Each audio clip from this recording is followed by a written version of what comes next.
여러분 안녕하십니까? 경제인사이트 정철진입니다. 한 주간의 경제 이슈를 돌아보는 주간 경제인사이트 4월 둘째 주 경제 키워드 지금 만나보시죠.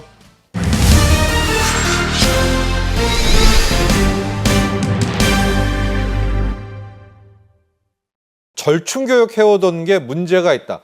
우리 시청자분들이 절충교육이 뭐지? 이걸 해오고 있었나? 절충교육부터 정리를 하고 가야 되겠습니다. 네.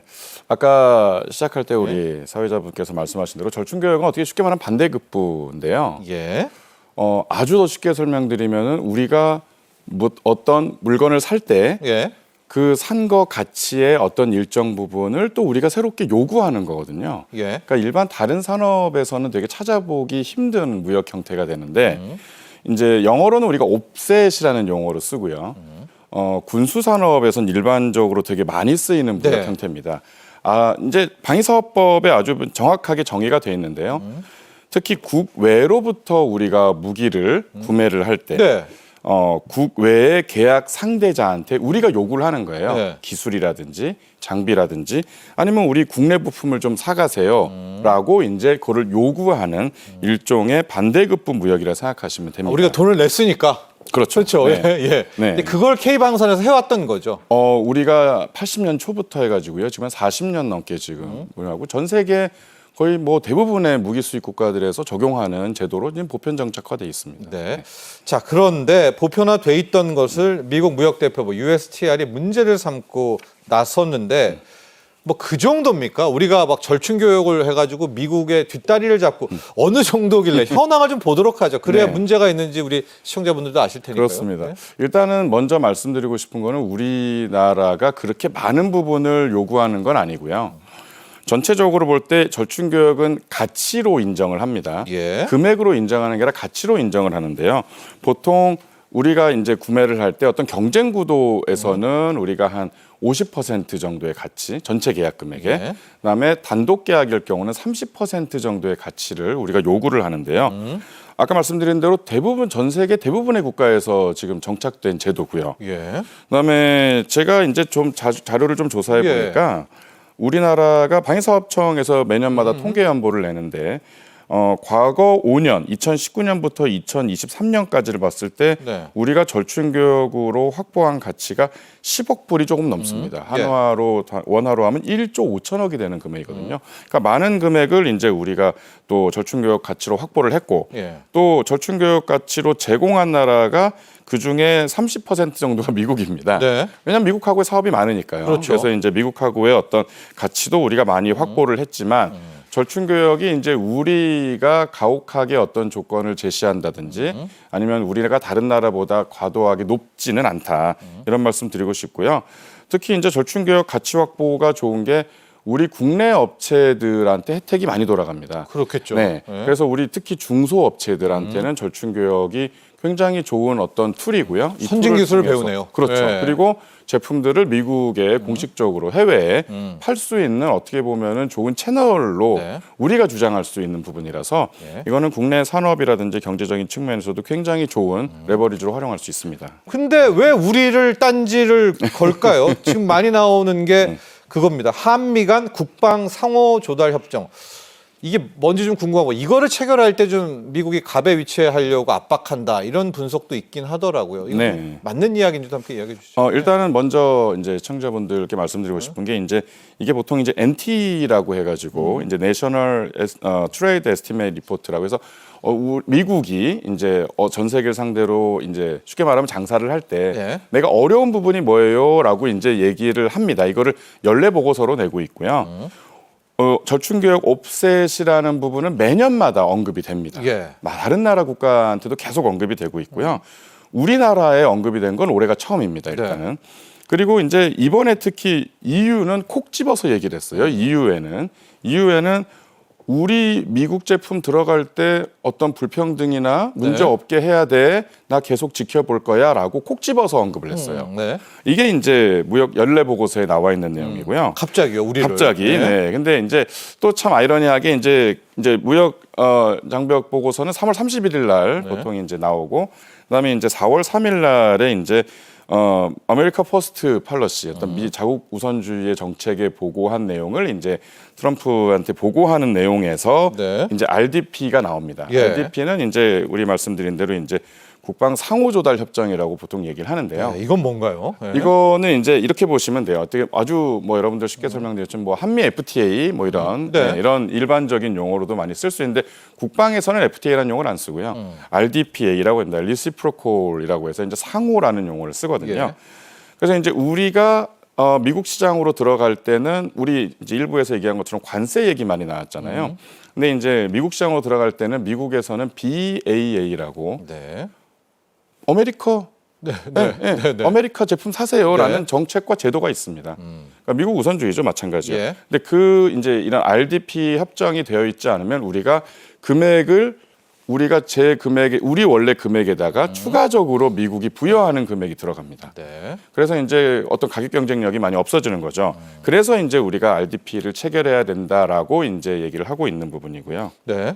근데 문제- 예, 협상을 체결할 때 오히려 우리한테 불리한 건가요? 어떤 식으로? 왜냐하면 그 양해각서인데 왜냐하면 K 방산보다는 미국 무기가 훨씬 더 좋을 거 아니겠습니까? 예. 어떻게 해석을 해야 됩니까? 일단 이렇게 보시면 됩니다. 그 RDPA가 체결된 국가가 지금 전 세계 28개국인데요. 네. 대부분이 이제 유럽 국가들이고요. 그 외의 국가들이 뭐 호주나 뭐 일본이나 몇 개국이 있습니다. 네. 일단은 상호주의이기 때문에요. 일단은 우리가 시장을 들어가는 것만큼 미국도 우리 시장을 이제 더 많이 들어올 수밖에 없는 네. 우리가 시장을 또 열어야 되는 부분도 있습니다. 예. 그다음에 우리가 지금 많은 기업들이 지금 새로운 전략으로 나가서는 게 이제 결국은 현지 거점화, 현지에서 이제 어떤 생산, 현지 기지화를 많이 내세우고 있는데 과연 이제 우리가 지금 미국 시장으로 들어갈 때 RDPA만 체결하고 들어가면은 그 다음에 이후에는 어떤 뭐 드림이 펼쳐질 거냐, 네. 어떤 그런 거에 대해서는 지금 많은 지금 연구가 또 있어오고 있고요. 지금 과연 이 RDPA가 정말 우리의 어떤 미국 진출의 교두보로서 확실하게 할 수 있는 부분이 있느냐는 지금 계속 지금 많은 토의를 지금 하고 있는 상태입니다. 장단점이 있는 거네요. 네. 예, 장단점이 있다. 네, 근데 일단은 요게 절충 교역하고 그럼 어떤 지금 예. 협상의 카드로 쓰고 있느냐는 지금 우리가 좀 더 지켜봐야 되는데요. 특이한 점이죠. 지금 RDPA는 우리가 지금 체결이 아직 안 된 상태고 네. 절충 교역에 대한 언급은 최초로 돼 있고 우리나라에 네. 지금 그렇기 때문에 지금 우리가 요 부분은 좀 협상력이나 준비를 좀 더 잘해야 되지 않을까 생각이 듭니다. 예. 지금 앞에 일부에서도 여러 가지 얘기를 하셨지만 지금 우리가 어떤 대미 전략을 갖고 가야 되냐 군사적인 측면, 방산적인 측면에서도 그렇게 서두르지 말고 우리가 좀 더 철저하게 준비를 하는 시기가 오히려 이런 내용을 통해서 좀 더 상기되지 않을까 싶습니다. 절충 교육을 없앨 수는 없죠. 그 내용도 지금 많이 있죠. 네, 지금 지금 미국에서 지금 이런 얘기를 실질적으로 했지만 예. 과거부터 뭐 유럽에 있는 몇 개국은 이미 한국에다가 절충 교역을 없애자는 그런 제안과 어떤 이런 얘기를 계속 하고 있었습니다. 예. 그렇지만 우리가 절충 교역을 지금 저는 개인적으로 없앨 필요는 없다고 보는데요. 단지 이제 우리가 절충 교역을 어떻게 좀 더 활용을 하느냐, 어떻게 좀 더 준비를 하느냐, 어떻게 우리가 전문적으로 좀 더 체계화하느냐 이런 부분들은 계속 좀 고민을 좀 해봐야 될 것 같아요. 절충 교역의 역사도 좀 보면요, 과거에는 이제 90년대 초반만 해도 우리가 어떤 기술을 받아올라 그랬어요. 네. 근데 이제 기술을 받아오면서 우리가 이제 어떻게 보면 좋은 사례로 남는 게 이제 T-50 우리 지금 고등훈련기 같은 경우는 FA-50까지 발전해서 많은 수출이 이루어지고 있고 그다음에 그 외에 다양한 중소기업들이나 어떤 대기업도 마찬가지 시장 진출할 수 있는 좋은 계기를 만들어줬거든요. 네. 원전도 많이 배웠잖아요. 그렇죠. 저거 통해서 맞습니다. 기술을. 네. 어떤 많은 부분들이 있는데 네. 그러면 이제 우리가 지금 2025년 30년을 앞서면서 절충 교육의 어떤 그런 기준점, 그다음에 어떤 절충 교육의 근본적인 의미를 좀 다시 한번 우리가 재검토를 해야 되지 않은가. 시기는 온 거는 같아요. 그러나 지금 제도를 없애고 이거를 RDP의 어떤 협상의 전략으로 우리가 활용을 하자는 건 아직은 조금 이른 시점이 아닌가 생각이 듭니다. 그럼 우리가 어떻게 이 협상을 어떻게 추진해야 됩니까? 이 딜은요. 이것도 협상이니까 뭐 해야 되잖아요, 곧. 네. 네. 어떤 식의 자세를 좀 가져야 될까요? 저는 이렇게 보고 있습니다. 이거를 아까 말씀드린 대로 네. 너무 우리가 민감하게 받아들일 필요는 없고요. 그리고 미국과 이제 이거 외에 뭐 다양한 지금 앞으로의 어떤 협상들이 계속 있을 해야 것 되겠죠. 같은데요. 네. 저는 조금 뒤로 물러나서 우리가 좀 다시 바라봐야 되지 않을까 싶습니다. 우리가 미국에서 이제 어떤 그 업셋이라는 얘기를 한 단어를 집어넣었다고 해서 우리가 이거를 갖고 빼자 넣자 뭐 이런 얘기도 좀 아직은 시기상조고요. 그다음에 어떻게 우리가 더 활용할 건가에 대한 고민을 내부적으로 할 필요가 있을 것 같아서 저는 오히려 지금 우리는 이 시점에서 우리 시스템을 다시 한번 돌아봐야 된다. 먼저 지금 생각이 먼저 들고요. RDPA도 필요합니다. 필요해서 이제 진출을 해야 되는 부분도 있지만 지금은 우리가 미국에다가 먼저 선제적으로 나가는 것보다는 조금 더 우리가 뒤에서 우리의 전략을 좀 만드는 게 중요하지 않을까 생각이 듭니다. 다만 절충 교역을 어떻게 고도화할 거냐, 어떻게 그리고 이게 상대 국가들, 유럽도 마찬가지고요, 미국도 마찬가지. 어떻게 우리가 이거를 더 발전시켜서 그들이 바라보는 한국 시장에는 절충 교역이 당연히 들어가야 됩니다. 우리가 뭘 더 해주면 되니라는 식의 우리만의 어떤 전략을 조금 더 만들어야 되지 않을까 싶습니다.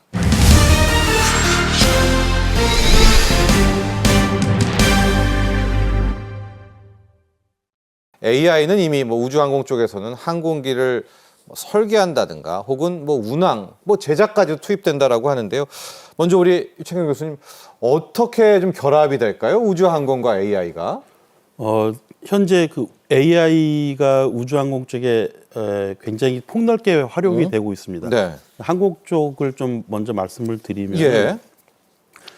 이게 AI로 설계를 했더니 기존의 항공기 설계하던 부분에 있어가지고 새로운 형상들을 AI가 만들어내게 되는 거죠. 네. 그러면 이제 그게 기존에는 어떤 지식을 기반으로 해가지고서 설계를 했었는데 그러한 부분이 AI가 설계를 했더니 이거는 기존에 보지 못하던 형상으로 이렇게 만들어진다. 이런 부분들도 있고요. 네. 그 다음에는 이제 조종사를 대체하는. 그거 이따 얘기해야죠. 네. 전투기에서 그냥 단순한 조종뿐만이 아니고 공중전 같은 것도 이렇게 이제 학습을 통해서 하게 되고 AI가 조종을 하는 거네요. 그렇죠. 조종도 하고 상황 인식도 하고 이제 이렇게 하고 있고 그 다음에 이제 교통 관리나 이런 부분에도 사용이 될 예정입니다. 그러니까 이제 미래 교통 체계라고 불리우는 UAM 같은 경우에는 수백 대 수천 대가 이렇게 날게 되는데 이러한 부분들이 이제 AI가 이제 그 도입이 돼서 교통 관제도 하고 그다음에 정비에도 사용되고 있습니다. 정비 같은 경우에는 그 보호스코프라고 그래가지고서 작은 내시경 같은 거죠. 이거를 이렇게 안에 삽입을 해가지고서 찍은 영상을 보고 바로 이제 손상된 판독을 하는군요. 그렇죠. 판독을 한다든가 또는 이제 항공기에 탑재된 센서들 정보를 갖다 굉장히 많은데 그 어떤 빅데이터 개념에서 그걸 갖다가 이제 실시간으로 처리를 한다든가 이런 부분들에 AI가 활용되고 있습니다. 네. AI가 무조건 필요할 것 같은데요. 많이 활용되고 있습니까, 지금? 뭐 우주 산업에서도 AI가 많이 활용이 되고 있고요. 네. 먼저 언급을 할 만한 거는 이제 그 위성 활용 중에서 이제 지구 관측 위성, 지구에서 위성을 이용해서 지구 사진을 찍는 거죠. 이 위성 영상 판독에 사실 AI가 많이 활용이 되고 있는데요. 이 영상을 판독하는 거는 사실 굉장히 숙련된 이런 인력이 이제 해야 되는 그런 전문적인 영역인데 사실은 옛날 같으면 이제 위성 사진이 그렇게 많지 않다 보니까 이 사람이 할 수 있었게 됐었는데 요즘은 워낙 많은 위성이 또 다양한 센서를 가진 이런 다양한 종류의 위성이 빅데이터 수준으로 영상을 지금 쏟아내고 있는 상황이거든요. 그래서 그런 것들을 다 이제 위성 정보를 판독하고 그 다음에 그걸 이용해 가지고 의사결정을 서포트하기 위해 가지고는 AI의 이제 역할이 굉장히 필수적이라고 할 수 있습니다. 또 뭐 위성에 사실 탑재된 어떤 AI는 이런 이제 그 영상 정보들 중에서 어떤 것들이 필요하고 어떤 것들이 상대적으로 쓸모가 없는지를 판독을 해가지고 쓸모 있는 애들만 이제 지상으로 내려줘서 뭐 통신도 줄이고 효율적으로 운영을 할 수 있게 해준다든지 이런 큰 역할을 하고 있습니다. 자, 가장 먼저 궁금했던 분야가 유 교수님 이제 무인 전투기입니다. 일론 머스크도 와 우리 전투기에 대해서 뭐 이디어트 바보스럽다 얘기를 하고 빨리 드론으로 바꿔야 된다. 무인 전투기의 현황 뭐 드론이라고 이름을 좀 바꿔도 되겠죠. 어느 정도일까요? 뭐 당장 우리 인간 조종사의 전투기와 뭐 대체 가능한지, 뭐 대결할 수도 있는지. 예, 드론이라고 하는 것이 사실 외국에서는 굉장히 폭넓게 이야기를 하고 있는데 우리나라의 경우에는 드론은 이제 작은 어떤 그런 이제 비행체를 얘기를 하고 사회자님 말씀하시는 무인 전투기급 이런 쪽으로는 지금 현재 그 실전에 배치되어 있는 건 없지만 조만간에 나올 것으로 보고 있습니다. 이런 이제 무인 전투기의 발달은 기본적으로는 멈티라고 하는 맨드, 언맨드 티밍, 예. 그러니까 유무인 협업이죠. 아, 예, 협업. 예. 그러니까 전투기 조종사가 상황을 인식을 하고 예를 들어서 위험하거나 아주 어려운 미션은 이제 주변에 있는 무인기들이 일을 하게 만드는 이제 그런 개념이 지금 우선적으로 지금 이제 개발이 되고 있는데요. 예. 여기에서 무인 전투기 역할을 하는 것이 크게 두 가지 부류로 지금 진행이 되고 있습니다. 예. 하나가 CCA라고 하는 이제 그 콜래보레티브 컴뱃 에어크래프트. 네. 그러니까는 이제 협업형 무인 전투기 이런 이제 의미를 가지고 있는 게 하나가 있고 예. 방금 전에 말씀드리는 조종사인데 조종사가 탄 그 대형 전투기를 대체하는 이제 무인 전투기 쪽으로 두 가지가 지금 발전적으로 해나가고 있습니다. 아예 사람 안 타는. 네. 그렇죠. 근데 그 아까 CCA라고 하는 그 기체는 이제 전기 추진을 한다든가 수직이 착륙을 한다든가 해가지고서 조금 작아요. 네. 그리고 이제 무장 능력도 좀 제한이 돼서 지금 이제 일반적인 유인 전투기 뭐 F-15나 이런 전투기 조종사 주변에 여러 대가 같이 운용이 되면서 할 수 있는 그러한 전투기들이 지금 개발이 되고 있고 이제 무인 전투기는 무장 적재량도 막 2톤 막 이렇게 굉장히 이제 큰 거죠. 예. 예, 큰 전투기들이 지금 이제 미국이라든가 중국 또는 이제 EU 이런 곳에서 이제 활발하게 지금 개발이 되고 있는 중입니다.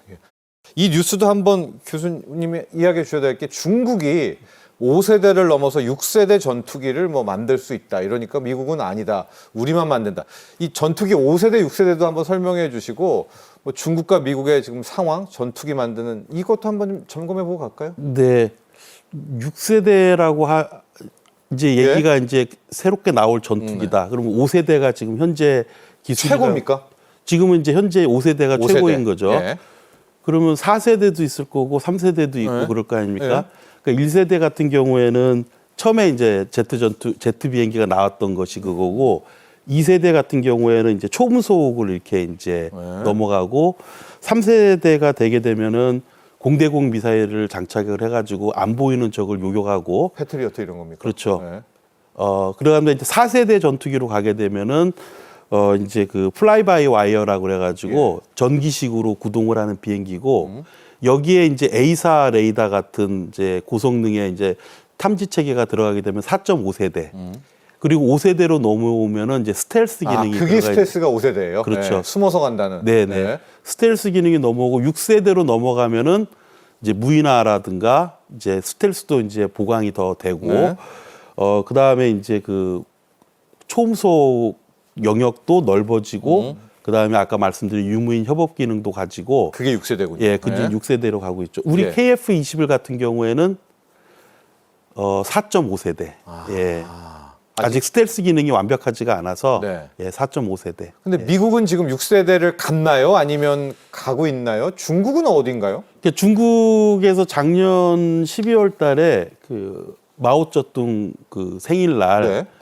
그 2대의 그 전투기를 이렇게 살짝 보여줬어요. 네. 근데 이제 그 형상 자체가 기존에 있던 항공기 형상은 아니고 무인 네. 전투기 형상이고 무인기. 예, 네. 이제 우리 아까 말씀드렸던 무인 전투기 형상이 AI죠. 네. 예, 약간 이렇게 네. 그 수직 꼬리 날개가 없이 이렇게 이제 이런 형태로 돼 있고 네. 다이아몬드 형태로 돼 가지고 이제 스텔스 기능도 있으면서 그렇거든요. 예, 그걸 보니까 사람 안 타도 되니까. 예, 네. 이제 그런 거를 보니까는 이제 이게 6세대구나라고 우리가 이제 짐작을 하고 있는 것이고 네. 미국은 계속 그거를 개발을 그 간헐적으로 해오다가 잠깐 중단됐다가 이렇게 네네네. 계속 해오고 있었죠. 예. 무인 전투기 같은 경우에 이제 최근에 미국 같은 경우에 그 X-47이라고 하는 이제 전투기를 지금 이제 개발을 해가지고 네. 지금 이제 개발을 시작을 해서 이제 가져가고 있는 중입니다. 저희가 요즘 얘기를 많이 하는 뉴 스페이스 시대 때문에 민간 기업이 들어오고 자본이 더 투입될 수 있다. 이런 얘기를 많이 하거든요. 그렇습니다. 우리 시청자 여러분들도 이제 뉴 스페이스 시대 이야기는 많이 듣는데 개념 정리는 좀 안 되는 것 같아요. 좀 그 개념을 탑재를 해야 AI까지 갈 수 있을 것 네. 같거든요. 네.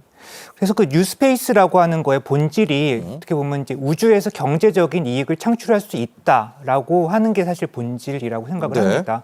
예전에 우주라고 하는 곳은 굉장히 신비로운 곳이고 한번 탐험해보고 싶고 가보고 싶고 이런 곳이 사실 거기서 돈을 벌겠다 이런 생각을 많이 하진 않았었거든요. 네.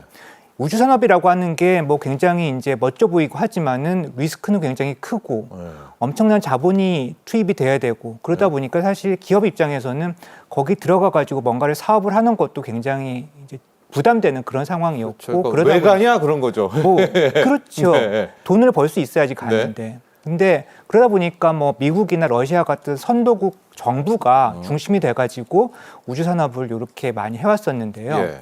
근데 이게 지금 최근에는 이 뉴스페이스 시대라고 하는 시대에는 다양한 기술 혁신, 뭐 발전 이런 것들에 힘입어서 비교적 저가로 위성도 만들고 그다음에 걔들을 갖다가 우주로 발사할 수 있게 되다 보니까 이 진입 장벽이 상대적으로 좀 낮아졌어요. 예. 그러다 보니까 점점 더 많은 기업들이 관심을 가지게 되고 그러다 보니까 이제 이 더 자본의 투자도 더 많이 늘어나게 되고 민간 자본이 투자가 늘어나게 되고 요것들이 또 우주 이제 발전을 가속화하고 있기도 한 그런 상황이고요. 네. 그래서요 지금 이제 그러다 보니까 이 또 나라들도 특정 나라가 이건 우리나라가 다 해야 돼 이렇게 지금 하기보다는 다른 나라들과 어떻게 협력을 글로벌 협력을 조금 더 많이 해야겠다 이런 생각을 가지고 있기도 하고 예전보다는 훨씬 더 지금 경제적으로 접근을 하고 있는 상황이고요. 네. 또 예전에는 생각하지 못했던 이런 이제 산업들 예를 들면 뭐 우주에 가서 채굴 활동을 한다든지 뭐 우주 이제 광업이죠 말하자면 네. 그다음에 도시를 만든다는 거 이런 것도 되나요? 뭐 그런 것들을 생각할 수 있겠죠. 네. 이런 이제 새로운 산업들이 이제 생겨나고 있기도 합니다. 최근 뉴스를 보면 중국도 달에 가가지고 뭘 채취하고 와 여기까지 왔습니까? 중국이 벌써? 그렇죠. 사실 네. 우리가 생각을 해보면은 그 예전에 그 냉전 시대에도 지금 미국이 러시아랑 이제 그쵸. 우주 소련이었죠, 레이스를 당시에. 벌였죠. 예. 지금은 이제 상대가 중국으로 바뀐 거죠. 중국이 지금은 이제 그 특히 트럼프 2기 때는 이 미국과의 어떤 경쟁이 점점 더 격화가 되지 않을까 이런 생각이 듭니다. 사실 미국 같은 경우는 그 일론 머스크 스페이스X나 또 뭐 제프 베조스의 그 블루 오리진 같은 이런 이제 그 민간 기업이 굉장히 중심이 돼가지고 우주 산업을 이끌고 있고 네. 또 심지어 미국 정부가 주도하는 이 아르테미스 프로그램 같은 네네. 이런 이제 그 우주 탐사 계획도 뭐 혼자 하겠다는 게 아니고 다른 나라들을 그다음에 민간과 협력을 통해 가지고 하겠다고 지금 그런 이제 계획을 가지고 있는데 중국은 조금 다른 것 같아요. 중국은 사실은 이제 이 국가가 정부랑 그다음에 이제 또 공기업이 주도가 돼가지고 예. 굉장히 잘 로드맵도 만들고 그 프로그램 맞추어가지고 지속적으로 뭐 발전을 하고 성취를 이루어가고 있다는 이런 특징을 갖고 있습니다. 사실 중국이 사실 미국보다 좀 늦었죠. 2007년에 이제 중국 창어 1호가 이제 달 궤도선을 성공을 했는데 미국보다 많이 늦었지만 예. 작년 2024년에는 창어 6호가 이제 그 세계 최초로 달 그 뒷면에서 표본을 채취해가지고 지구로 돌아오는 이런 일을 성공을 했죠. 그다음에 또 뭐 그 우주 발사체 같은 경우도 이제 중국의 우주 발사체는 굉장히 그 정부 주도로 뭐 중형, 대형, 초대형, 그다음에 재사용까지 굉장히 다양한 포트폴리오를 가지고 있기도 해요. 네. 그래서 굉장히 지금 경쟁을 하고 있고 결국은 이제 어느 나라가 조금 더 혁신적인 결정적인 기술 혁신을 이루는지가 관건이 될 것 같고 그걸 좀 보면서 우리나라도 지금 어떻게 할지 굉장히 고민을 많이 해야 될 것 같아요. 저렇게 스페이스링을 6,000개나 이제 깔아놓고 있잖아요. 유럽도 좀 깔고 뭐 아마존도 깐다고 하고 중국도 막 이제 쏘아 올리는데 우리는 이제 아직 뭐 뒤 후발주자인데요. 산업에 저게 필요하다고 하면 빌려 쓰게 되나요? 그러니까 이제 막 스페이스X부터 막 서비스를 할 거 아닙니까? 그러면은 우리가 그걸 이용해야 되는 구조입니까? 어떻게 됩니까? 그렇죠. 예. 돈 내고? 예. 네. 지금도 사실 스타링크를 비롯해 가지고 이 위성 저궤도 위성 통신 시스템은 그 안에서 이게 네트워크는 어떻게 돼 있는지는 모르지만 우리한테는 기본적으로 그 하늘에 떠 있는 기지국 네. 개념인 거죠. 네. 그러니까 그리고 우리 이제 뭐 SKT라든가 텔레콤이라든가. LG 네. U+와 같은 이제 사실 이제 스타링크도 하나의 그 인터넷 서비스 사업자가 되는 거죠. 네. 그러니까 이제 그 네트워크를 이용을 해가지고서 할 수 있는 이제 다른 비즈니스들이 이제 많이 개발이 될 건데 네. 기본적으로는 우리나라의 기지국은 굉장히 촘촘하잖아요.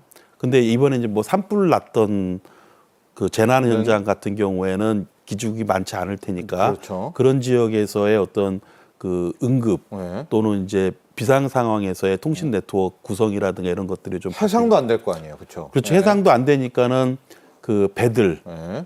예, 이제 그 운항하는 배들의 조난이라든가 또는 이런 부분들의 통신망이 이제 다 이제 구축되는 이제 그런 서비스도 제공할 수 있을 것이고 사실 가장 그 제가 볼 때 우리한테 많이 영향을 미치는 거는 해외에 이렇게 비행을 할 때 예. 비행기가 좀 덜 지루해질 거다. 그렇죠. 비행기에서 가능하죠. 예, 그러니까 예. LTE급 통신을 이제 제공을 해주니까 네. 뭐 유튜브라든가 예. 동영상 뭐 이런 것도 시청 가능해서 그 아이들 보면 꼼짝 안 하고 몇 시간씩 그거 보고 있잖아요. 네. 그래서 그런 부분들이 좀 실감을 하게 되지 않을까. 예, 그렇게 네. 생각합니다. 마무리 해보도록 하겠습니다. 유창명 교수님, 우리가 지금 5대 우주항공 강국에 들어가려고 하고 있어요. 적어도 시장의 10%는 우리가 차지해야 된다. 이런 목표를 세우고 있는데요. 어떤 노력들, 뭐 민관 다 필요할 것 같은데요. 필요하다고 보십니까? 예, 사실은 이제 우주항공 쪽 산업의 특성상 이제 정부 쪽에서의 이제 어떤 국가적인 지원이 이런 것들이 굉장히 중요하죠. 네. 항공 쪽을 우선 말씀드리면은 그 전기 추진 항공기들이 앞으로 많이 나오게 될 거예요. 이제 특히 UAM 같은 경우에는 지금 있는 우리 주변 생활에서도 이제 많이 가까이 올 거거든요. 네. 이게 굉장히 중요한 시장이죠. 네. 그래서 이제 이 시장 이런 수요가 있는 국내 수요가 있는 경우에는 좀 우리 국내 인증을 가지고 우리 기업들이 이거를 가져갈 수 있도록 이제 그런 그 시장 환경을 만들어 생태계 조성을 정부가 좀 끌어주는 것이 필요하고 일단 돌아가기 시작하면은 자동차 산업 커지듯이 이렇게 이제 우리도 가져가게 될 거다 이렇게 보고 있고 그 우주 분야로는 지금 이제 뭐 이렇게 발사체라든가 KPS 위성이라든가 이제 이런 쪽에 많이 이제 가 있는데 사실은 이제 우주 바이오, 우주 메디칼, 네. 그 다음에 우주 신소재 합성, 네. 또는 우주 반도체. 네. 어떻게 보면은 그 바이오라든가 타 산업 분야지 않습니까? 예, 융합이네요. 그렇죠. 예. 우주 쪽에서 활용하고 쓸 수 있는 그러한 쪽에 또 많은 관심을 가지고 투자가 이루어지고 이루어지게 그 이끌어 준다면은 그 아까 말씀드린 그런 목표가 이루어질 수 있을 거라고 보고 있습니다. 예. 자, 안 교수님, 우주 산업, 이 항공 산업, 우리가 우주항공 세계 5대 강국 목표로 하고 있습니다. 어떤 것부터 좀 시작을 해야 될까요? 어떤 노력할까요? 우선 이제 뭐 뉴스페이스라고 해가지고 지금 민간 부분에 모든 걸 맡겨놓는 건 아닌 것 같고 네. 정부는 이제 잘 그 길을 만들어 놓고 말을 잘 이제 플랜을 잘 짜고 네. 민간이 잘 할 수 있도록 도와주는 게 필요할 것 같고요. 네. 특히 민간 같은 경우는 아까 유창현 교수님 잘 말씀해 주셨지만은 남들이 안 하는 거, 새로운 아이디어, 그다음에 우리나라의 어떤 ICT 같은 강점과 잘 융합을 해가지고 네. 어떤 것들을 결국은 이제 팔아서 돈을 벌 수 있을지 이런 것들을 조금 더 많이 고민을 했으면 좋겠습니다. 네. 이룰 수 있지 않을까 싶습니다. 그렇습니다. 민간 시대가 열리지만 역시 민관입니다. 우주항공도 방산 못지않게 또 민관의 협력 필요하고 방산이 해낸 것처럼 K방산처럼 우리 K우주항공 산업도 힘내기를 기대해 보도록 하겠습니다. 유창경 인하대학교 항공우주공학과 교수, 안재명 카이스트 우주항공우주공학과 교수와 함께했습니다. 오늘 감사합니다. 고맙습니다. 지금까지 4월 둘째 주 주간 경제 인사이트였습니다. 여러분 감사합니다.